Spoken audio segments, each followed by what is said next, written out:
Alright, players, we back.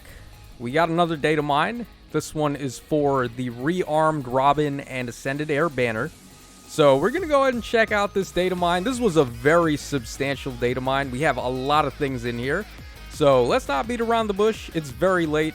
I've actually been on standby waiting for this Datamine to drop since 8 p.m. And as you guys can see, it's now 12:50 a.m. in my time. So a lot of sleep was lost waiting for this one. Let's go ahead and make sure the fruits of my labor are not for nothing.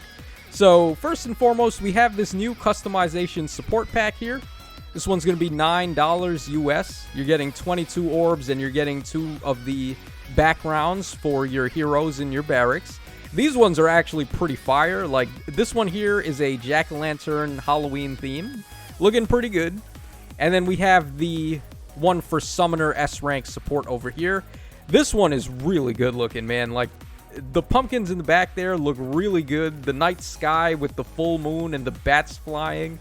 And the castle in the back looking like straight up Dracula's castle from Castlevania. I might actually buy this one because this is so my style. It's just out of control. I really love this idea for a background there. So I might dip into the wallet and get this. I'm still gonna think about it, but yeah, these are always nice to see. Would be really cool if we could get some of these that are free to play though, like if they were just rewards for a squad assault or something. I don't know. There's so many ways they could add these into the game and give us more of these and make some of them free. I think that would be really nice. All right, let's go ahead and move on to the Hall of Forms up next, and I'm gonna make this a little bit bigger. So this one is gonna be Tellius themed, of course, for Path of Radiance, and we have Volk, we got Jill, we got Shinen, and then we got Ilyana. Ilyana is a demote character, so you can easily get her to plus 10 if you wanted to pick her up in Hall of Forms. She's not bad, she's okay, but we've gotten to the point now where just having a high res, high attack mage without any perf weapon is not really going to cut it compared to like all her competition. Straight up, like Guinevere is going to be better. Micaiah, the base Micaiah is going to be better. Pretty much any blue tome unit you can think of is going to be better than her. Legendary Julia, Legendary Deirdre, etc. So the perf lacking is not going to be in her favor. But I guess you could give her Spider plushie and she'll be okay with that. Alright, then we got Volk, of course. This guy is a god when it comes to fodder. He's got lethality and then a whole bunch of other good skills. But unfortunately with these Forma units, you can't really use them for fodder. You're not able to inherit skills from them or use them as a merge. So, kind of a big rip with that. I really wish they would just change that by this point and allow us to use the Forma units for skill inheritance. Because I feel like more people would be inclined to just buy the Forma Soul pack if that was the case. But I digress, it's not. So, Volk is in here. He's a really good unit. He has a very strong perf that still holds up, I would say. He just ramps right into lethality and blows you up. So that's going to be a good strategy for a while. But one thing in his downside, I would say, is that he's a red-colored unit. And 2 of the most popular Far Savers are blue with Brave Hector and Ascended Idune. So he's got color disadvantage there. Jill is okay. She's not too shabby if you just want like a player-phasing flying unit. But the meta has definitely caught up with her. We have more crazy bombs that you could be dropping on the enemy than just her. So, a strong unit for Hall of Forms and not a bad pickup, I guess, if you're a Jill fan and you want to get her. But we do have crazier units available. And then finally, Shinen, similar to Volk, he's just a god of fodder, but you can't really benefit from that if you pick him up as a Forma. As far as him in terms of combat goes, I think he's also kind of fallen on some hard times. He's just like a close countering ranged unit, which at the time was pretty rare. We didn't really have a perf weapon close counter on a ranged unit. But at this point, now that we have save skills, it's like you don't really need to be baiting with this guy. So him having close counter would have been better off being more damage or like more offensive potential for him. So just not really where it's at the moment, but this lineup is going to tear ass in Hall of Forms. Y'all know the flying menaces like Kinshi Hinoka and the Adrift Camilla, the final bosses in Hall of Forms, they're all going to just get wrecked by Shinen, so that's pretty rad. Okay, then we have the stats for the new units. We're going to start by taking a look at the artworks. So, everyone's favorite, we have the Fallen Grima, or Fallen Robin into Grima here as a rearmed hero. Now, someone brought this up to me in my other video covering the trailer that this is based on a Cypher artwork, and it's actually a censored version. Yes, Cypher, for once, actually had the more fan servicey art. So we're going to take a look at that in a second, but dude, I love the pose here. She looks like she's just sticking her hand out, like telling you to kiss the ring. So Grima here is definitely a top. She wants you to bow to her whim and do whatever she wants, and I think I might be down with that, guys. So yeah, I love a girl who likes to take charge, and here is the injured artwork. So I'm sure you guys want to see the sauce on that Cypher art, so here it is. I pulled it up. I don't know if Crom is dead here, but if Crom is dead here, then I think he died in a way that a lot of us men would like to go down, falling victim to a hot mama. So yeah, you can see, I don't know why they covered up her midriff and the side boob. Maybe they thought it was too wild for YouTube or whatever, like they thought with the duo Thor and Camilla, or duo Thor and Loki.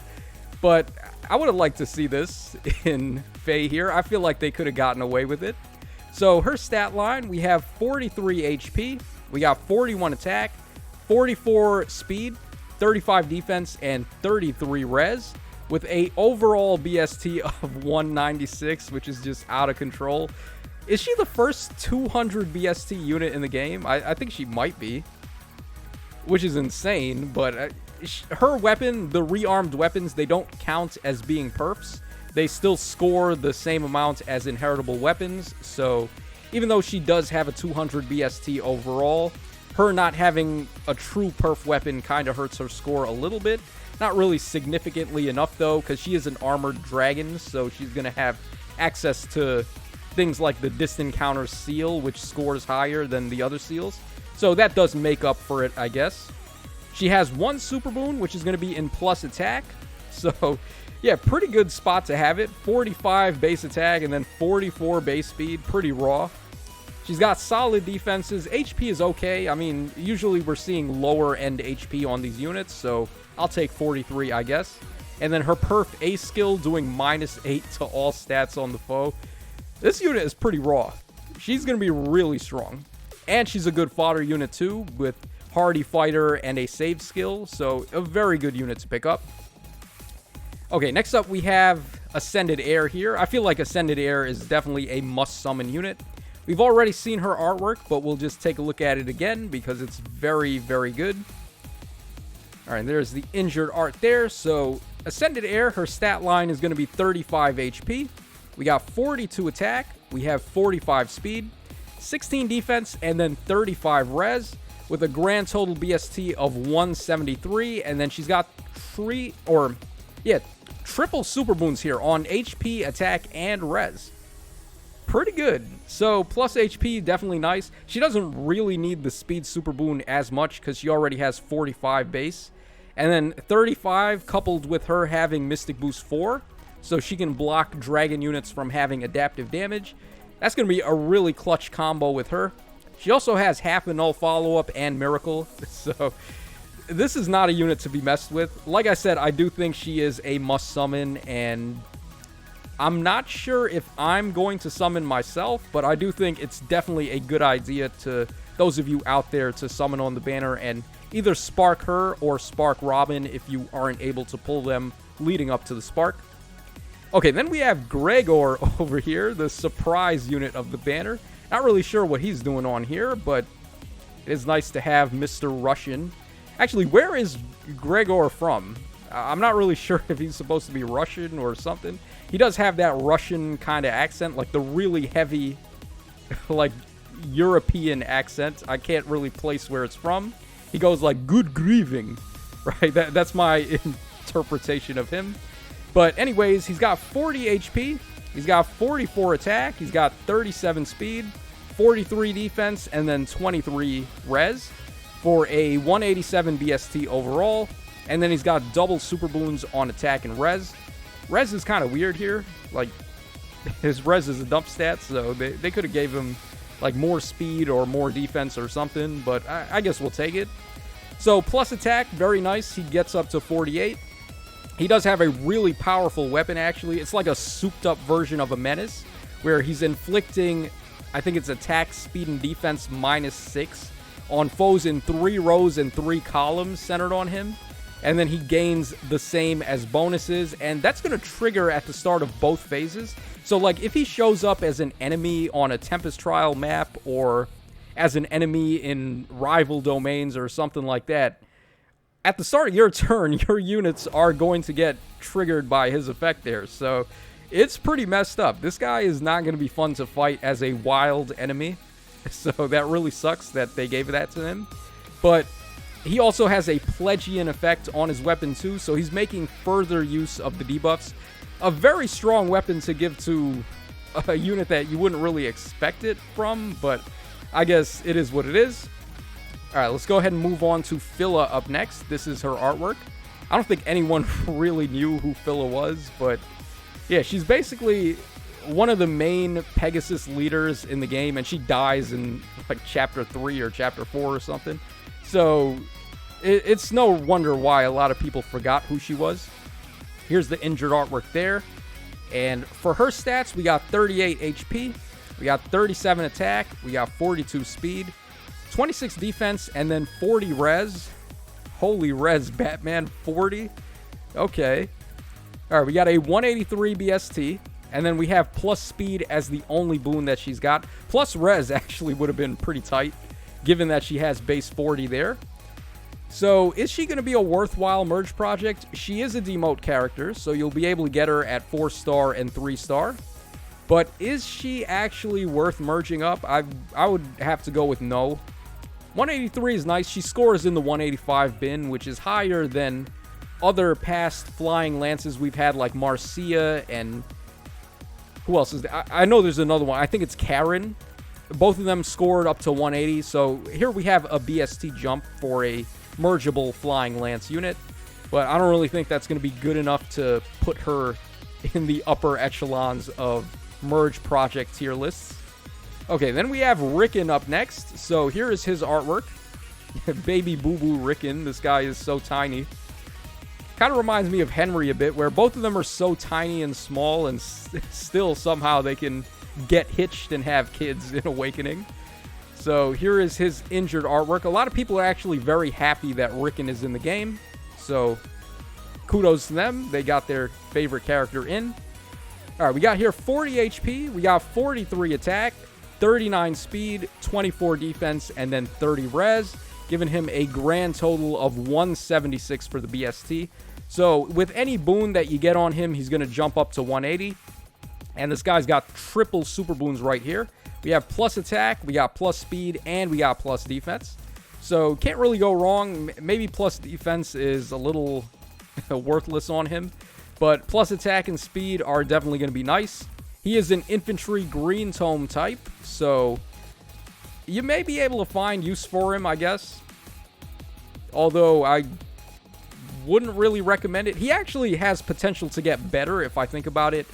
Whenever we end up getting a rearmed weapon for green tomes, like if we get a crazy good green tome from a rearmed hero, that could actually shoot this guy up in terms of usability. But at the moment now, we don't really have the craziest green tomes, so I would say he's probably a unit that's going to appreciate over time, but for right now, he's just okay.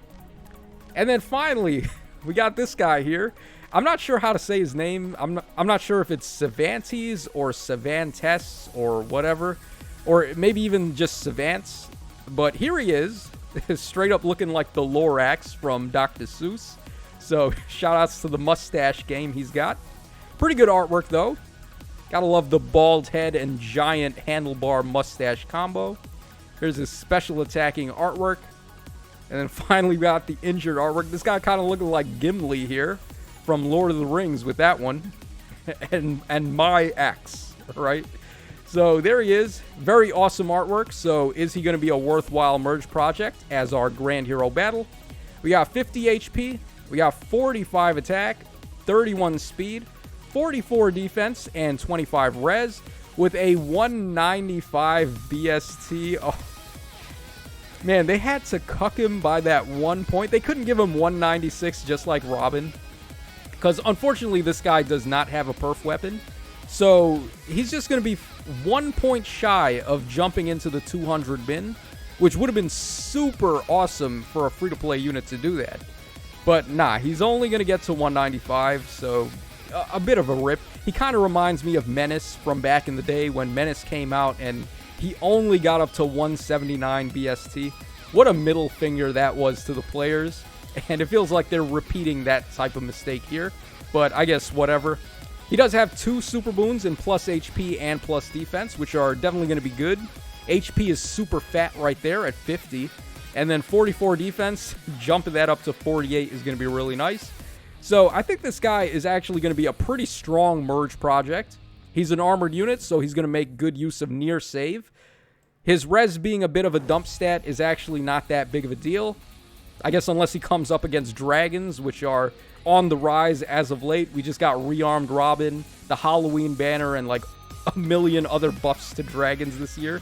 So I guess actually maybe his res should be a little bit higher, but as long as you just give him near save and he's fighting like physical attacking units, he should be just fine there. So now let's go ahead and take a look at the inheritance levels and the skills on these characters. So we got Grand Rabbit Plus from Rickon at 5-star. 12 might and 2 range during unit's first combat in player phase or enemy phase. Grants attack and res up 5 to unit and recovers 7 HP after combat. It's basically the same weapon that the Summer Lorens had. Alright, then we got Luna over there at 4-star. Okay, so Mystic Boost 4, of course, has no restrictions whatsoever, so you can give that to anybody. Very good skill. Alright, we got Attack and Speed Form 3 here at 5-star. Would have been nice if that was a 4-star skill whenever they decide to give us the level 4 form skills. I actually really do like the form skills as Sacred Seals. And if they were at a level 4 level already for the A slot, I think they would be contenders. They are pretty damn solid. Alright, then we got Spur Attack and Speed 2 at 4-star. Big rip there. Imagine using Spur skills in 2022, man. What is this? Okay, so here is Savant's weapon. We have Defier's Lance Plus. So 14 might, 1 range. At the start of combat, if foe's HP is over 75%, grants defense of 5 to unit, and inflicts defense -5 on the foe during combat. And also, if the foe has bonuses, grants a bonus to unit's defense and inflicts a penalty on the foe's defense during combat equal to the current bonus on foe's defense. Calculates each stat bonus and penalty independently.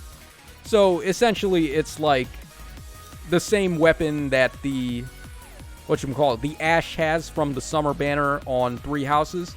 He's stealing stat bonuses and turning them into penalties. I guess you could call this the Binding Necklace effect that we've seen on Summer Freya, except the only downside is that it only works on defense. If this worked on double stats like attack and defense, then we'd be talking for an inheritable weapon. But sadly, it doesn't. Alright, his skills are going to be Ignis at 4-star. We got Attack and Defense Ideal 3 at 5-star. Pretty good one. And then finally, we got Wary Fighter 3 at 4-star. I feel like they could have gave him a better fighter skill, like Vengeful Fighter at this point. Who even uses Vengeful Fighter anymore? But it would have been pretty sick to get that at 4-star level on a Grand Hero battle. So I feel like they could definitely step up the fodder level skill game with these Grand Hero battles. Alright, we got Brazen Attack and Res 3 at 4-star from Phila. And then finally, Pegasus Flight at 5-star. I mean, of course, the new 4-star skill, they're going to make the harder one to get out of the 2. And that's pretty much it for that. And we have one final thing that I want to take a look at, and that's going to be the new Veronica that was revealed on the map. We have her weapon effect. I'm going to go ahead and refresh here. Maybe we have it pulled up over here also. Yeah, we do have it pulled up right here, but I went ahead and found it on GameFAQs a little bit early. I guess we'll take a look at it on Reddit. And we also have the artwork as well for the new Veronica. So, spoilers here, guys. If you don't want to be spoiled, then click off the video. But honestly, I wouldn't even count this as a spoiler because we are going to fight her and see it on the map. So, here we go. This is Ascended Veronica. Actually, it doesn't say if she's Ascended or if she's a rearmed hero or what. But here she is attacking right there. Oh, I like that her book that she's holding is the same thing that Sissy had. So, yeah, I really like Sissy, and I think Ascended Veronica or Rearmed Veronica is going to be taken after Sissy a little bit, so rest in peace. All right, and here we have the injured artwork, pretty much the same as the regular attacking artwork, except with some battle damage on her. And then we have a very foreboding-looking artwork there. I think this is from when Emblem just first had taken over her body, and she was, like, not able to control herself. So that's probably what this is. Yeah, it says even a possessed variant for her facial expression. So shoutouts to Falcon Punch 100 for this artwork. All right, now let's go ahead and take a look at the weapon. Let me make this a little bit bigger. All right, so new Veronica's weapon. Not sure if she's ascended or rearmed once again, but you guys can decide that for yourselves. Enclosing Dark. Accelerate special trigger, -1 special cooldown count. If unit initiates combat or is not adjacent to an ally, grants attack and speed up 6 to unit during combat. Neutralizes effects that prevent units' follow-up attacks. And the following effects will occur during combat based on the number of foes within 2 spaces of the target, excluding the target. So if there's 1, inflict speed and res -4 on the foe. And if there's 2 or more, inflict speed and res -8. And the foe cannot counterattack. And if unit initiates combat, unit makes a follow-up attack before the foe can counterattack. Okay, I kind of feel like this second part here was a little unnecessary. She already has a fire sweep effect, so having instant desperation is a bit of a moot point there. I guess it's in case she isn't able to get the second ability to activate there. Like if there's only one enemy close by to the target, then you're only going to be able to get the speed and res -4 and not the fire sweep. So they gave her a little bit of insurance with that. But honestly, you're just going to want to abuse her effect with the fire sweep there. She has half a null follow-up, and then she's getting a freaking, what, +15 attack, and then +15 speed stat swing on these, like, numbers here. So, yeah, she's going to be a pretty wild unit. I'm sure she's probably going to have a perf passive as well. So, like, this is only the tip of the iceberg with her. She's definitely got a lot of room for improvement. So, let me know your thoughts on all this stuff in the comment section down below. This is your boy Tacho signing out. So, hope y'all enjoyed the coverage of the Datamines. And I am going to go get some sleep now.